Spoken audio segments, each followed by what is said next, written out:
안녕하세요. 준열입니다. 뭘 해야 아기를 놓지? X를 해야! 침대 있어야지. 아니 침대 꼭 없어도 돼. 오호! 오호! 방법이 다 뭐 당연하지. 근데 꼭 해야 할 거는 하나는 있지. 난 몰라. 우리 다 아덜트야. 난 몰라. 한국에 아기 적게 낳는 문제가 요즘 심각하잖아요. 들었어. 그래서 우리가 또 스웨덴에 있다 보니까 상대적으로 조금 출산율이 조금 더 높아서 거기에 대해서 물어보시는 분들이 좀 많았어요.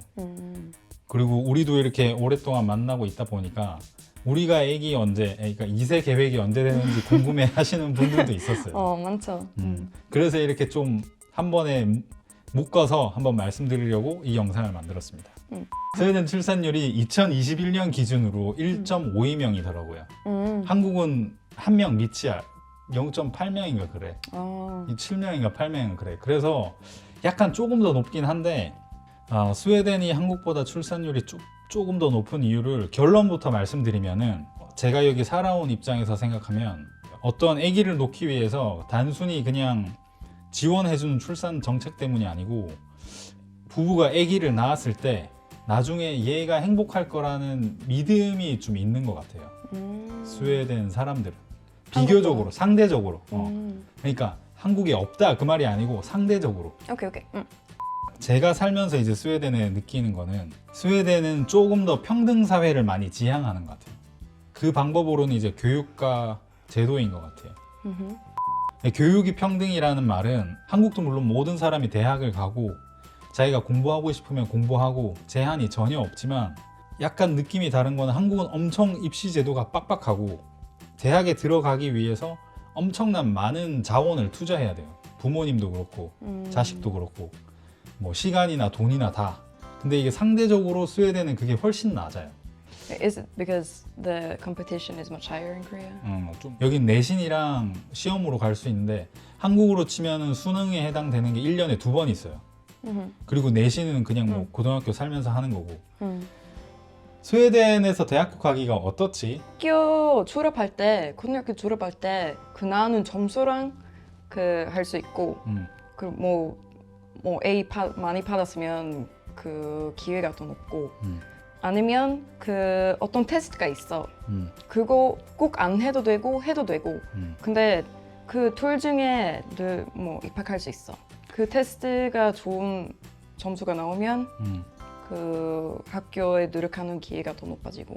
그래서 그 둘 중에 하나. 뭐 그거는 한국이랑 똑같은데 요약을 해드리면 고등학교 다니면서 이제 과목 성적을 받고 그리고 한국으로 치면 수능이 있는데 여기서는 1년에 2번 쳐요 그걸. 그리고 수능 점수가 없어도 학교는 갈 수 있어요 대학교는. 근데 수능 점수가 있으면 자기가 내신 점수가 안 좋으면 그걸 보충할 수 있어요. 그 점수를 높게 받으면은 이제 보충이 되니까. 그리고 뭐 대학교 가고 싶은 애들은 그 시험 많이 쳐요. 1년에 또 2번 있으니까. 넬리 같은 경우에는 그 시험 쳤어? 저는 적고 고등학교 졸업하고 안 쳤지 너는? 그 한국에 갔다 와서 쳤어. 너가 대학에 들어갈 때 쳤지 너는? 그리고 그 점수로 제가 대학교로 노력할 수 있었어. 그 고등학교 같은 경우는 입시학원 같은 건 아예 없고 일단 상대적으로 덜 경쟁적인 면이 있어요. 대학 들어가는 게 엄청 쉬워요 상대적으로. 한국보다는. 근데 뭐 거기에 물론 안 좋은 점도 있죠. 만약에 제가 한국에 있는 고등학생 한 명이랑 스웨덴의 고등학생 한 명이랑 이렇게 무작위로 뽑아가지고 수학이나 과학이나 이런 거 시험을 치면은 아마 평균 점수 자체가 한국 학생들이 여기 있을 거야 아마. 스웨덴 학생들이 여기 있을 거예요. 영어를 제외하고. 영어는 원체 여기 교육 시스템이 훨씬 좋기 때문에 영어는 아예 비교가 안 되고 수학이나 과학 이렇게 그러니까 다른 과목을 기준으로 하면은 한국 학생들의 수학 성취 능력이 아마 훨씬 높을 거예요 고등학교 때까지는. 그래서 그 장점은 당연히 있죠 한국의 입시 제도가. 하지만 입시 제도가 약간 입시를 위한 제도라는 느낌이 있기 때문에 계속 살면서 그 교육이 도움이 되는지는 잘 모르겠어요. 저는 이제 교육 전문가가 아니니까 그건 제외하고 여튼 절대적인 그 평가만 하면은 아마 이렇게 차이가 날 거예요. 그리고 대학교에 가서도 사실은 이게 돈이 문제잖아요. 내가 공부를 아무리 하고 싶어도 이게 돈이 문제니까 일단은 대학교 학비는 무료죠. 고등학교도 무료고 중학교도 다 무료지만 일단 대학교 무료죠. 근데 대학교를 다닌다고 해서 이제 생활비가 되는데 그것도 대출이 돼요. 책값이랑 이제 생활비를 대출이 되고, 근데 그 대출은 뭐 한국도 대출이 있는데 여기는 약간 다른 점이 대출 이자율이 한 1%로 엄청 낮아요. 한 3년 전까지만 해도 코로나 이전에는 아예 0%였어요.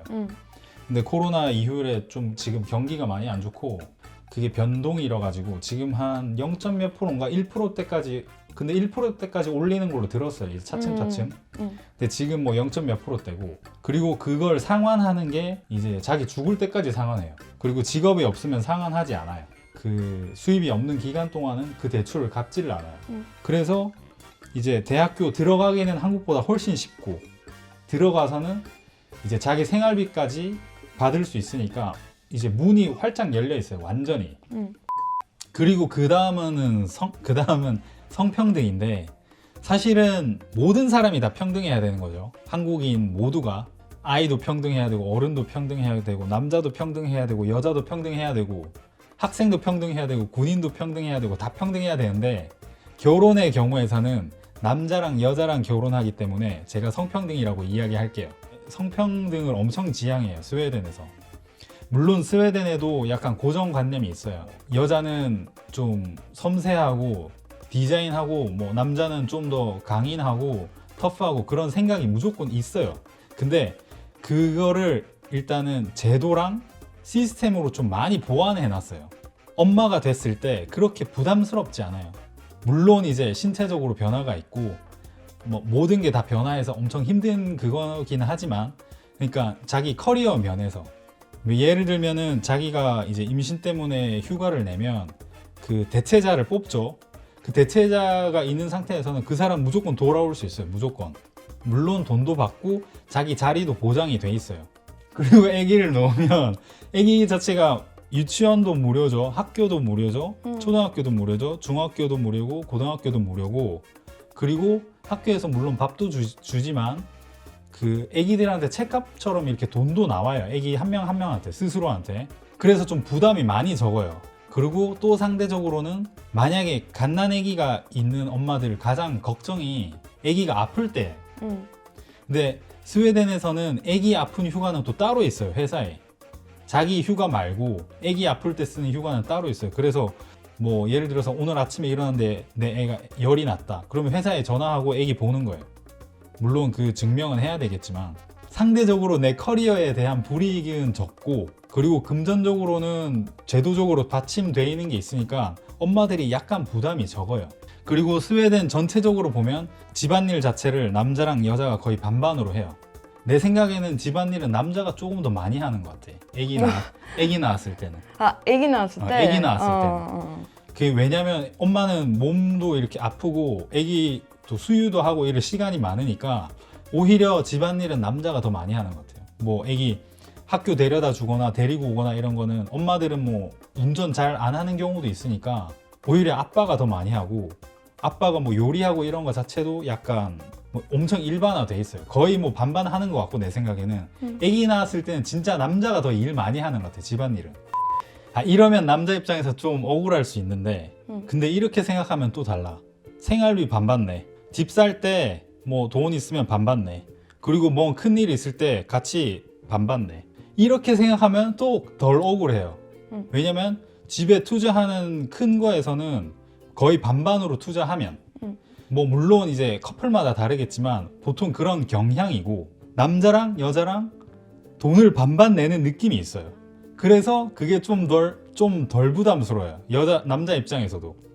근데 이제 여자가 남자처럼 똑같이 반반 내려면 어떻게 해야 되겠어?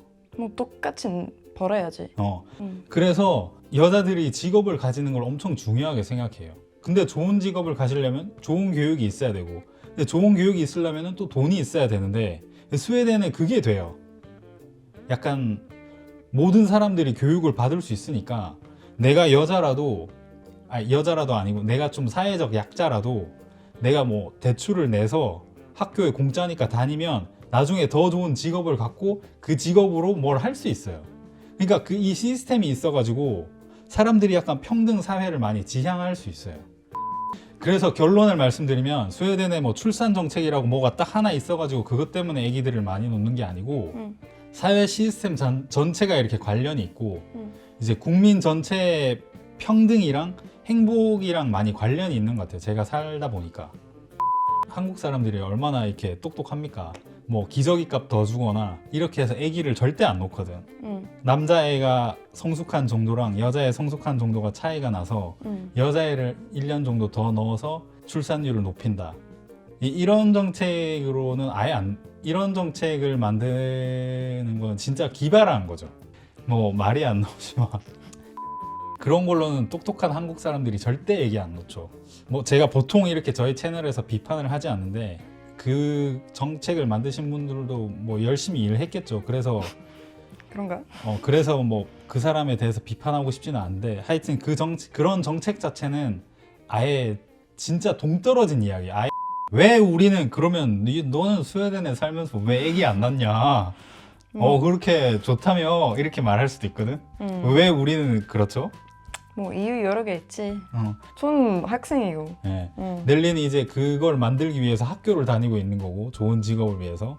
저도 마찬가지입니다. 그래서 둘 다 지금 교육 중이어서 사실은 좀 애매하고 교육 중이기 때문에 당연히 금전적으로 풍족하지 못하죠. 네. 그래서 저희는 아직까지 이세가 없는 거고 사실 나는 한국 사람이라서 한국의 통계에 맞추는 거야. 한국에 0.7명인가 8명이거든. 그래서 그 통계에 맞춰서 나 안 놓는 거야 나는. 오케이. 좀 어이없네. 뭐 정리를 하자면 물론 스웨덴이 완벽한 나라도 아니에요. 지금 스웨덴도 출산율 사실 떨어지고 있어요. 조금. 지금 경기도 안 좋고 지금 출산율도 떨어지고 있고 사실 뭐 사회 내에도 문제가 많아요. 그래서 스웨덴이 완벽한 나라이기 때문에 우리가 따라해야 된다 그런 의미로 말하는 건 전혀 아니에요. 제가 이렇게 말씀드리는 이유는 저는 한국에 태어났고 한국을 엄청 사랑하기 때문에 이 친구들이 잘하는 점이 있으면 그냥 우리는 여기서 이 부분 잘했네 그럼 가지고 오면은 얼마나 간편해요. 이 친구들은 진짜 오랫동안 엄청나게 노력해서 이루어낸 건데 우리는 이 부분이 좋구나 여기 이렇게 써야지 이렇게 하면 얼마나 좋아. 그런 느낌으로 말씀드리는 거예요. 더러 저희 채널을 보시는 분들이 와 뭐 한국이 최고인데 어떻게 그렇게 말하냐 이렇게 말씀하시는 분이 있어서 그냥 우려를 해서 말씀드리는 거고요. 제가 이 영상을 만들면서 또 이렇게 한국에 대한 자부심이 올라왔는데 한국이 사람들이 진짜 자부심을 느껴야 되는 거는 사실 뭐 현대, 삼성, LG, 뭐 불닭볶음면, BTS 물론 이 만드신 분들 엄청 대단하고 존경합니다. 근데 이게 아니라 한국 사람들이 진짜 시민들이 이렇게 만든 민주주의예요. 아시아의 강대국 중에 우리나라만큼 민주주의 발전한 나라가 없었어요. 더군다나 시민들이 무력 없이 폭력 없이 직접 손으로 지금까지 이루어냈고 그리고 지금도 이루어 나가는 게 진짜 사실은 자부심을 가져야 되는 거라고 생각해요. 저는 유럽에 살면서 유럽엔 선진국에서 온 친구들 많고 똑똑하고 잘난 애들 많아서 뭐 내세울 거 많이 없죠. 지금 뭐 K-팝 이런 게 뜬다고 해서 그게 엄청난 거긴 하지만 우리나라 사람들이 야 프랑스에서 바게트가 엄청 맛있네. 피자 이탈리아에서 엄청 유명한데 야 이탈리아 사람들은 피자를 만들어서 대단해. 이렇게 생각 안 하거든요. 결국에 그 사람들이 우리나라를 볼 때는 이 사람들이 어느 수준으로 발달했는가 민주주의가 어느 정도로 발달했는가를 보게 되는데 한국은 그 점에 있어서 진짜 자부심을 가져도 돼요. 그리고 지금 자유를 위해서 시민들이 만든 민주주의를 통해서 그 앞서 말씀드렸던 삼성, 현대, LG, 불닭볶음면, 문화, K-팝 이런 게 다 발전됐다고 생각합니다. 저는. 한국 현대사에서 여러 번 평등의 가치가 많이 사라진 적이 있었고 위기가 많이 있었지만 한국 사람들이 다 똘똘 뭉쳐서 잘 이겨냈습니다. 이때까지. 그리고 그 똘똘 뭉쳐서 민주주의를 항상 회복했었고 항상 역사 속에서 그리고 약간 왜곡됐지만 그 뛰어난 교육열 때문에 한국 사람들이 경쟁력이 높은 것도 사실이에요. 그래서 한국의 경제도 이만큼 발전한 거지 않겠습니까? 그래서 저는 이제 다른 나라에 살면서 스웨덴도 제가 물론 사랑하는 곳이기 때문에 여기에 좋은 곳을 좋은 점을 한국에서 좀 이렇게 쓸 수 있으면 좋지 않겠냐 그런 의미의 영상을 만들면서 그리고 저희가 왜 아직까지 얘기가 없는지 뭐 성적으로 문제가 있는 건 아닌데? 그거 아니죠. 그냥 지금 문제가 삶에 있나? 아 그건 모르지. 근데 근데 지금 그런 상황 아니에요. 우리 삶에. 아 그리고 제가 말하고 싶은 거는 뭐 스웨덴이 좋아, 한국이 좋아 그런 거 아니고 우리 서로한테 배울 수 있어. 스웨덴이 한국에서 배울 수 있는 거 엄청 많고 한국이 스웨덴에서 배운 거 있으면 좋고 서로한테 배울 수 있지. 오늘도 저희 영상을 잘 봐주셔서 감사합니다. 감사합니다.